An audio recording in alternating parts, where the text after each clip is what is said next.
ದಾವಣಗೆರೆ ದಕ್ಷಿಣ ವಿಧಾನಸಭಾ ಉಪಚುನಾವಣೆ ಹಾಗೂ ಬಾಗಲಕೋಟೆ ವಿಧಾನಸಭೆಯ ಉಪಚುನಾವಣೆ ಆಕಸ್ಮಿಕವಾಗಿ ಈ ಒಂದು ಸಮಯದಲ್ಲಿ ಬಂದಿರೋದು ತಮಗೆಲ್ಲ ಗೊತ್ತಿದೆ.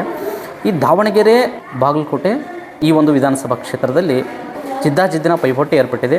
ವಿಶೇಷವಾಗಿ ಇಲ್ಲಿ ಜಾತಿ ಪ್ರಾಬಲ್ಯದ ಒಂದು ಪ್ರಭಾವ ಇರೋದನ್ನು ಕಾಣ್ತೀವಿ ನಾವು. ದಾವಣಗೆರೆ ದಕ್ಷಿಣ ವಿಧಾನಸಭಾ ಕ್ಷೇತ್ರ ಇದೆಯಲ್ಲ, ಅಲ್ಲಿ ಶಾಮನೂರು ಶಿವಶಂಕರಪ್ಪನವರು ನಿಧನರಾದ ಪ್ರಯುಕ್ತವಾಗಿ ಆಕಸ್ಮಿಕವಾಗಿ ಈ ಒಂದು ಚುನಾವಣೆ ಬಂದಿರೋದು ತಮ್ಗೆ ಗೊತ್ತೈತಿ. ಅಲ್ಲಿ ಕಾಂಗ್ರೆಸ್ನಿಂದ ಟಿಕೆಟನ್ನು ಈ ಹಿಂದೆ ಲೋಕಸಭಾ ಚುನಾವಣೆಯಲ್ಲಿ ಯುವ ನಾಯಕರಾಗಿರ್ತಕ್ಕಂಥ ಜಿ ಬಿ ವಿನಯ್ ಕುಮಾರ್ ಅವರು ಬಯಸಿದರು. ಆದರೆ ಅವರಿಗೆ ಟಿಕೆಟ್ ಸಿಗಲಿಲ್ಲ, ಪಕ್ಷೇತರವಾಗಿ ಸ್ಪರ್ಧಿಸಿದರು. ಇಷ್ಟೆಲ್ಲದರ ಮಧ್ಯೆ ಪಕ್ಷದಲ್ಲಿ ಯಾವುದೇ ಒಂದು ಹೇಳಿಕೆ ಕೊಡದೆ ಸಿದ್ದರಾಮಯ್ಯನವರ ವಿರುದ್ಧ ಯಾವತ್ತೂ ಕೂಡ ಮಾತಾಡಲಿಲ್ಲ ಅವರು. ಯಾಕಂತಂದರೆ ಅವ್ರ ಮೇಲೆ ಇರ್ತಕ್ಕಂಥ ಗೌರವ. ಆದರೆ ಸಿದ್ದರಾಮಯ್ಯನವರು ವಿನಯ್ ಕುಮಾರ್ ಅವ್ರನ್ನ ಸೋಲಿಸಿ ಅಂತ ಬಹಿರಂಗವಾಗಿ ಆ ಸಮಯದಲ್ಲಿ ಹೇಳ್ತಾರೆ. ಈಗಲೂ ಕೂಡ ಒಂದು ಅವಕಾಶ ಕೊಡ್ಬೋದಾಗಿತ್ತು ಕಾಂಗ್ರೆಸ್ ಪಕ್ಷದಿಂದ ಜಿ ಬಿ ವಿನಯ್ ಕುಮಾರ್ ಅವರಿಗೆ. ಯಾಕಂತಂದ್ರೆ ಅವರು ಯಾವುದೇ ಪಕ್ಷದಲ್ಲಿ ಸಕ್ರಿಯವಾಗಿ ಗುರುತಿಸ್ಕೊಂಡಿಲ್ಲ. ಸ್ವಾಭಿಮಾನಿ ಅನ್ನುವಂಥ ಬಳಗವನ್ನು ಕಟ್ಕೊಂಡು ಅದರ ಮೂಲಕ ಅವರು ಸಾಮಾಜಿಕ ಸೇವೆಯನ್ನು ಮಾಡ್ತಾಯಿದ್ದಾರೆ. ಇಲ್ಲಿ ಕಾಂಗ್ರೆಸ್ನಲ್ಲಿ ಟಿಕೆಟ್ಗೆ ತುಂಬ ಪೈಪೋಟಿ ನಡೀತಾ ಇದೆ. ದಾವಣಗೆರೆ ದಕ್ಷಿಣ ವಿಧಾನಸಭಾ ಕ್ಷೇತ್ರದಲ್ಲಿ ಶಾಮನೂರು ಕುಟುಂಬದ 3ನೇ ಕುಡಿಗೆ ಟಿಕೆಟ್ ಕೊಡಬೇಕು ಅಂತ ಅವ್ರ ಕುಟುಂಬದಲ್ಲಿ 2-3 ಜನ ಆಕಾಂಕ್ಷಿಗಳಿದ್ದಾರೆ. ಅದೇ ಥರ ಮುಸ್ಲಿಂ ಸಮುದಾಯಕ್ಕೆ ಟಿಕೆಟ್ ಕೊಡಬೇಕಂತ ಅಲ್ಲಿಯೂ ಬೇಡಿಕೆ ಇದೆ.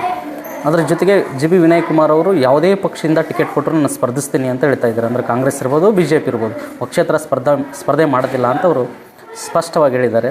ಇಲ್ಲಿ ಏನಾಗುತ್ತೆ ಅಂತಂದರೆ, ಒಂದು ವೇಳೆ ಕಾಂಗ್ರೆಸ್ನಿಂದ ಮುಸ್ಲಿಂ ಅಭ್ಯರ್ಥಿಗೆ ದಕ್ಷಿಣ ವಿಧಾನಸಭಾ ಕ್ಷೇತ್ರದ ದಾವಣಗೆರೆಯಿಂದ ಟಿಕೆಟ್ ಕೊಟ್ಟರೆ ಇಲ್ಲಿ ಬಿ ಜೆ ಪಿನಲ್ಲಿ ವಿನಯ್ ಕುಮಾರ್ ಅವರಿಗೆ ಟಿಕೆಟ್ ನೀಡುವಂಥ ಸಂಭವ 50-50 ಆಗುತ್ತೆ.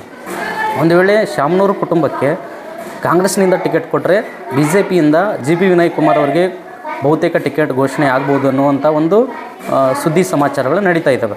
ಇದೆಲ್ಲವೂ ಮೀರಿ ನೋಡೋದಾದರೆ ಜಿ ಬಿ ವಿನಯ್ ಕುಮಾರ್ ಅವರಿಗೆ ಗಾಳ ಹಾಕಲಿಕ್ಕೆ ಬಿ ಜೆ ಪಿ ತುದಿಗಾಲಿನಲ್ಲಿ ನಿಂತಿದೆ, ಸಂಪರ್ಕ ಮಾಡಿದ್ದಾರೆ ಅನ್ನುವಂಥ ಮಾಹಿತಿ ಕೂಡ ಹರಿದಾಡ್ತಾ ಇದ್ದಾವೆ.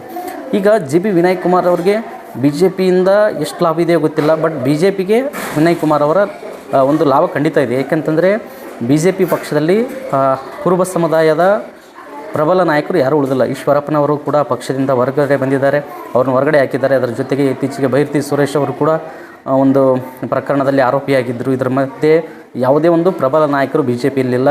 ಮತ ಬ್ಯಾಂಕು ಬಹುತೇಕ ಹಾಲು ಮತ್ತು ಕುರುಬ ಸಮುದಾಯ ಇದು. ಕಾಂಗ್ರೆಸ್ಸಿನಲ್ಲೇ ಅತಿ ಹೆಚ್ಚು ಶಾಸಕರಿದ್ದಾರೆ.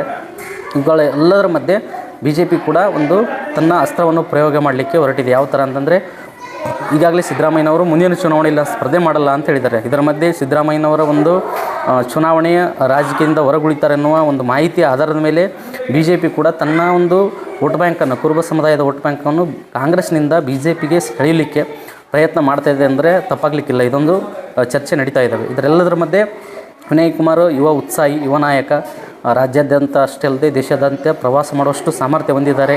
ವೈಯಕ್ತಿಕ ವರ್ಚಸ್ಸಿದೆ, ಶಿಕ್ಷಣದಲ್ಲಿ ಹೆಸರು ಮಾಡಿದ್ದಾರೆ. ಆದ್ದರಿಂದ ಇದನ್ನು ಬಳಕೆ ಮಾಡಿಕೊಳ್ಳಿಕ್ಕೆ ಬಿ ಜೆ ಪಿ ತುದಿಗಾಲಿನಲ್ಲಿ ನಿಂತಿದೆ. ಆ್ಯಕ್ಚುಲಿ ವಿನಯ್ ಕುಮಾರ್ ಅವರಿಗೆ ಎಷ್ಟು ಲಾಭ ಆಗುತ್ತೆ ಗೊತ್ತಿಲ್ಲ ಬಿ ಜೆ ಪಿಯಿಂದ, ಆದರೆ ಬಿ ಜೆ ಪಿಗೆ ವಿನಯ್ ಕುಮಾರ್ ಅವರಿಂದ ಖಂಡಿತ ಲಾಭ ಇದೆ.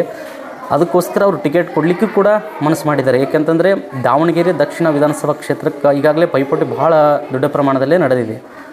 ಜಿ ಎಮ್ ಸಿದ್ದೇಶ್ವರ್ ಅವರ ಒಂದು ಬಣ ಆಗಿರ್ಬೋದು, ರೇಣುಕಾಚಾರ್ಯ ಅವರ ಬಣ ಆಗಿರ್ಬೋದು, ಇದರೆಲ್ಲದರ ಮಧ್ಯೆ ವಿನಯ್ ಕುಮಾರ್ ಅವರು ಕೂಡ ಹೆಸರು ಕೂಡ ಹೊರಟಿದೆ. ಇದರ ಮಧ್ಯೆ ಯಾವ ಥರ ಒಂದು ಪೈಪೋಟಿ ಏರ್ಪಡುತ್ತೆ, ಯಾರಿಗೆ ಟಿಕೆಟ್ ಸಿಗುತ್ತೆ ಅನ್ನೋದು ನಿಜಕ್ಕೂ ಕುತೂಹಲ ಇದೆ.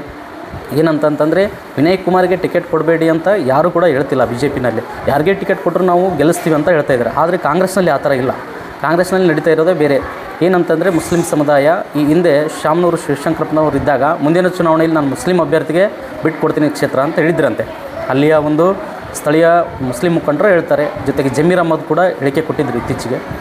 ಅದಕ್ಕೋಸ್ಕರ ಶಾಮನೂರು ಕುಟುಂಬಕ್ಕೆ ಯಾವುದೇ ಕಾರಣಕ್ಕೂ ಟಿಕೆಟ್ ಕೊಡಬಾರ್ದು ಅಂತ ಮುಸ್ಲಿಂ ಮುಖಂಡರು ಅಭ್ಯರ್ಥಿಗಳು ಈಗಾಗಲೇ ಬಹಿರಂಗವಾಗಿ ಹೇಳಿಕೆ ಕೊಡ್ತಾ ಇದ್ದಾರೆ. ಅಲ್ಲಿ ವಿರೋಧ ಇದೆ ಶಾಮನೂರು ಕುಟುಂಬಕ್ಕೆ. ಅಂದರೆ ಕಾಂಗ್ರೆಸ್ನಲ್ಲಿ ಒಳಜಗಳ ಈ ಥರ ಇದೆ.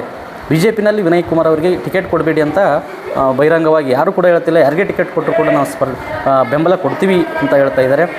ಇಲ್ಲಿವರೆಗೂ ಉಪಚುನಾವಣೆಯಲ್ಲಿ ಯಾವುದು ರೂಲಿಂಗ್ ಪಾರ್ಟಿ ಇರುತ್ತೋ, ಆಡಳಿತ ಪಕ್ಷ ಯಾವುದಿರುತ್ತೆ ಅದೇ ಗೆದ್ದಿರುವಂಥ ಒಂದು ಇತಿಹಾಸ ನಮ್ಮ ಕರ್ನಾಟಕ ರಾಜ್ಯದಲ್ಲಿದೆ. ಈ ಒಂದು ಸಮಯದಲ್ಲಿ ದಾವಣಗೆರೆ ದಕ್ಷಿಣ ವಿಧಾನಸಭಾ ಕ್ಷೇತ್ರದಲ್ಲಿ ಅದು ಮರುಕಳಿಸುತ್ತಾ ಅಥವಾ ಬಿ ಜೆ ಪಿ ಏನಾದರೂ ಒಂದು ಕಮಲದ ಹೂವು ಅರಳಿಸುತ್ತಾ ಅನ್ನೋದು ಒಂದು ಕಾತರ. ಇಲ್ಲಿ ವಿನಯ್ ಕುಮಾರ್ ಅವರು ಗೆಲ್ತಾರಾ ಅಥವಾ ಗೆಲ್ಲಬೇಕಾಗಿತ್ತಂದರೆ ಯಾವ ಪಕ್ಷದ ಉತ್ತಮ, ನಿಮ್ಮ ವಿಚಾರವನ್ನು ಕೂಡ ತಿಳಿಸ್ರಿ. ಅವರಿಗೆ ಕಾಂಗ್ರೆಸ್ನಿಂದ ಟಿಕೆಟ್ ಸಿಗೋದು ಬಹುತೇಕ 100ಕ್ಕೆ 99% ಅನ್ನೋದಕ್ಕಿಂತ 100% ಸಿಗಲ್ಲ ಈ ಸದ್ಯದ ಈ ಒಂದು ಉಪಚುನಾವಣೆಯಲ್ಲಿ. ಆದರೆ ಬಿ ಜೆ ಪಿನಲ್ಲಿ ಏನಾಗಿದೆ ಅಂತಂದರೆ, ಒಂದು ವೇಳೆ ಕಾಂಗ್ರೆಸ್ ಪಕ್ಷದಿಂದ ಮುಸ್ಲಿಂ ಅಭ್ಯರ್ಥಿನ ಮಣೆ ಹಾಕಿದರೆ ಬಿ ಜೆ ಪಿಯಿಂದ ವಿನಯ್ ಕುಮಾರ್ ಅವರಿಗೆ 50-50 ಸಿಗ್ಬೋದು, ಸಿಗದೇ ಇರ್ಬೋದು. ಆದರೆ ಕಾಂಗ್ರೆಸ್ನಿಂದ ಅಲ್ಲಿ ಅಲ್ಪಸಂಖ್ಯಾತರನ್ನು ಹೊರತುಪಡಿಸಿ ಬೇರೆ ಸಮುದಾಯಕ್ಕೆ ಏನಾದರೂ ಲಿಂಗಾಯತ ಸಮುದಾಯಕ್ಕೆ ಟಿಕೆಟ್, ವೀರಶೈವ ಲಿಂಗಾಯತ ಸಮುದಾಯಕ್ಕೆ ಟಿಕೆಟ್ ಕೊಟ್ಟರೆ ಬಿ ಜೆ ಪಿಯಿಂದ ವಿನಯ್ ಕುಮಾರ್ ಅವರಿಗೆ ಟಿಕೆಟ್ ಖಚಿತವಾಗೋದು ಗ್ಯಾರಂಟಿ ಅಂತ ಹೇಳ್ಬೋದು. ಇದೆಲ್ಲದರ ಮಧ್ಯೆ ಬಾಗಲಕೋಟೆ ವಿಧಾನಸಭಾ ಉಪಚುನಾವಣೆ ಕೂಡ ಮುನ್ನೆಲೆಗೆ ಬಂದೈತಿ. ಅಲ್ಲಿರ್ತಕ್ಕಂಥ ಮೇಟಿ ಕುಟುಂಬದ 4 ಸದಸ್ಯರು ಈಗಾಗಲೇ ಪೈಪೋಟಿ ಮಾಡ್ತಾ ಇದ್ದಾರೆ. ಮಲ್ಲಿಕಾರ್ಜುನ ಅವರಾಗಿರ್ಬೋದು, ಉಮೇಶ್ ಅವರಾಗಿರ್ಬೋದು ಮತ್ತು ಅವರ ಸಹೋದರಿಯರು ಅವರು ಕೂಡ ಹೆಚ್ಚು ಸುದ್ದಿಯಲ್ಲಿದ್ದಾರೆ. ಅದರ ಜೊತೆಗೆ ಇನ್ನೂ ಇಬ್ಬರು ಎಂಟ್ರಿ ಕೊಟ್ಟಿದ್ದಾರೆ.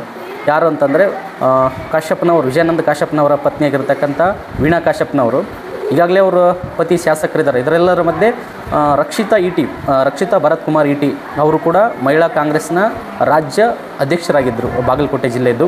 ಅವರು ಸ್ಪಷ್ಟವಾಗಿ ಹೇಳ್ತಾ ಇದ್ದಾರೆ, ಮೇಟಿ ಕುಟುಂಬದವರಿಗೆ ಟಿಕೆಟ್ ಕೊಡಬೇಕು, ಒಂದು ವೇಳೆ ಅವ್ರಿಗೆ ಕೊಡಲಿಲ್ಲ ಅಂತಂದರೆ ನಾನು ಪಕ್ಷದಲ್ಲಿ ದುಡಿದಿದ್ದೀನಿ, ನನಗೆ ಟಿಕೆಟ್ ಕೊಡಬೇಕು ಅಂತ ಅವರು ರಕ್ಷಿತಾ ಭರತ್ ಕುಮಾರ್ ಇಟಿ ಅವರು ಕೂಡ ಸ್ಪಷ್ಟವಾಗಿ ಇತ್ತೀಚೆಗೆ ಸುದ್ದಿಗೋಷ್ಠಿಯಲ್ಲಿ ಕೂಡ ಹೇಳಿದರು. ರಕ್ಷಿತಾ ಇಟಿ ಅವರು ಜಾರಕಿಹೊಳಿ ಅವರ ಆಪ್ತರಾಗಿದ್ದಾರೆ, ಸತೀಶ್ ಜಾರಕಿಹೊಳಿ ಅವರ ಕುಟುಂಬಕ್ಕೆ ಆಪ್ತರಾಗಿದ್ದಾರೆ. ಜೊತೆಗೆ ಸಿದ್ದರಾಮಯ್ಯನವರ ಅವ್ರಿಗೂ ಕೂಡ ಆಪ್ತರಾಗಿದ್ದಾರೆ. ಅವ್ರದ್ದೇ ಆದ ಇಟಿ ಫೌಂಡೇಶನ್ ಮೂಲಕ ಸಾಮಾಜಿಕ ಕಾರ್ಯಗಳನ್ನು ಕೂಡ ಮಾಡಿದ್ದಾರೆ. ಅವ್ರ ಹೆಸರು ಕೂಡ ಮುಂಚೂಣಿಯಲ್ಲಿ ಬರ್ತಾ ಇದೆ. ಒಂದು ವೇಳೆ ಮೇಟಿ ಕುಟುಂಬಕ್ಕೆ ಇಲ್ಲಿ ಮಣೆ ಹಾಕುತ್ತಾ ಅಥವಾ ಮೇಟಿ ಕುಟುಂಬಕ್ಕೆ ಹೊರತುಪಡಿಸಿ ಬೇರೆ ಯಾರಿಗಾದರೂ ಟಿಕೆಟ್ ಕೊಡುತ್ತಾ ಅನ್ನೋದು ಕಾಂಗ್ರೆಸ್ ಪಕ್ಷ ತಮ್ಮ ಸ್ಪಷ್ಟವಾದಂಥ ನಿಲುವನ್ನು ಇನ್ನೂ ಹೇಳಿಲ್ಲ. ಆದರೆ ಒಂದು ಉನ್ನತ ಮೂಲಗಳ ಮಾಹಿತಿ ಪ್ರಕಾರ ಮೇಟಿ ಕುಟುಂಬದ ಎಲ್ಲ ಸದಸ್ಯರನ್ನು ಕರೆದುಕೊಂಡು ಸಿದ್ದರಾಮಯ್ಯನವರು ಬಂಡಾಯ ಹೇಳದಂತೆ ಒಂದು ಕರೆಯನ್ನು ಕೊಟ್ಟಿದ್ದಾರೆ. ಮೇಟಿ ಕುಟುಂಬವನ್ನು ಕರೆಸಿಕೊಂಡು ಮಾತನಾಡುವಂಥ ಸೂಚನೆ ಕೊಟ್ಟಿದ್ದಾರೆ ಅನ್ನುವಂಥ ಮಾಹಿತಿ ಬರ್ತಾ ಇದೆ. ಮೇಟಿ ಕುಟುಂಬಕ್ಕೆ ಟಿಕೆಟ್ ಸಿಗೋದು ಬಹುತೇಕ 99% ಖಚಿತ ಅಂತ ಹೇಳ್ಬೋದು. ಒಂದು ವೇಳೆ ಅವ್ರಿಗೆ ಕೊಡಲಿಲ್ಲ ಅಂತಂದರೆ ರಕ್ಷಿತಾ ಇಟಿ ಅವರು ಕೂಡ ಈ ಒಂದು ಸ್ಪರ್ಧೆಯಲ್ಲಿದ್ದಾರೆ ಅಂತ ಹೇಳ್ಬೋದು. ಇದರೆಲ್ಲದರ ಮಧ್ಯೆ ಮತ್ತು ದಾವಣಗೆರೆ ದಕ್ಷಿಣ ಕ್ಷೇತ್ರದಲ್ಲಿ ಕಮಲ ಅರಳುತ್ತಾ ಅಥವಾ ಕಾಂಗ್ರೆಸ್ ಇನ್ನೊಮ್ಮೆ ಮತ್ತೆ ಮೇಲುಗೈ ಸಾಧಿಸುತ್ತಾ ಅನ್ನೋದು ನೋಡಬೇಕಾಗಿದೆ. ಅದರ ಜೊತೆಗೆ ಬಾಗಲಕೋಟೆ ವಿಧಾನಸಭಾ ಕ್ಷೇತ್ರದಲ್ಲಿ ವೀರಣ್ಣ ಚರಂತಿಮಠ ಅವರಿಗೆ ಟಿಕೆಟ್ ಮರು ಆಯ್ಕೆ ಬಯಸಿ ಟಿಕೆಟ್ ಕೇಳ್ತಾ ಇದ್ದಾರೆ. ಅದರ ಜೊತೆಗೆ ಇನ್ನೋರ್ವ ಅಲ್ಲಿ ಇರ್ತಕ್ಕಂಥ ಸಿದ್ದರಾಮಯ್ಯನವರ ವಿರುದ್ಧ ತೊಡೆತಟ್ಟಿ ST ಮೀಸಲಾತಿ ಹೋರಾಟದಲ್ಲಿ ಬಾಗಲಕೋಟೆಯಲ್ಲಿ ಬಹುದೊಡ್ಡ ಹೋರಾಟ ಮಾಡಿರ್ತಕ್ಕಂಥ ಕುರುಬ ಸಮುದಾಯದ ಅಭ್ಯರ್ಥಿ ಇನ್ನೊಬ್ಬರು ಆಗಿದ್ದರು. ಅವ್ರ ಹೆಸರು ವೀರಣ್ಣ ಹಳೇಗೌಡರು ಅಂತೇಳಿ. ಅವರು ಕೂಡ ಟಿಕೆಟ್ ಆಕಾಂಕ್ಷಿಯಾಗಿದ್ದಾರೆ. ಅವ್ರು ಹೇಳಿದ್ದಾರೆ ಸ್ಪಷ್ಟವಾಗಿ, ನನಗೆ ಈ ಸಾರಿ ಟಿಕೆಟ್ ಕೊಡಬೇಕು, ನಾನು ಸಿದ್ದರಾಮಯ್ಯನವರ ವಿರುದ್ಧ ಹೋರಾಟ ಮಾಡಿದವನು. ಕಾರಣ ಸಿದ್ದರಾಮಯ್ಯನವರ ವಿರುದ್ಧ ಅಂತಲ್ಲ, ST ಮೀಸಲಾತಿ ಸಮಯದಲ್ಲಿ ಮತ್ತು ಸಿದ್ದರಾಮಯ್ಯನವರ ಯಾವುದೇ ವಿಚಾರಧಾರೆಯನ್ನು ನಾನು ಖಂಡಿಸಿದ್ದೀನಿ. ಅದಕ್ಕೋಸ್ಕರ ನಾನು ಪಕ್ಷದಲ್ಲಿ ನಿಷ್ಠಾವಂತನಾಗಿ ಕೆಲಸ ಮಾಡಿದ್ದೀನಿ, ನನಗೆ BJPಯಿಂದ ಟಿಕೆಟ್ ಬೇಕು ಅಂತ ವೀರಣ್ಣ ಹಳೇಗೌಡರವರು ಕೂಡ ವಕೀಲರವರು ಅಡ್ವೊಕೇಟ್ ಇದ್ದಾರೆ. ಅವರು ಕೂಡ ಟಿಕೆಟ್ ಆಯ್ಕೆ ಬಯಸಿ ತಮ್ಮ ಒಂದು ಹೇಳಿಕೆಯನ್ನು ಕೊಟ್ಟಿದ್ದಾರೆ.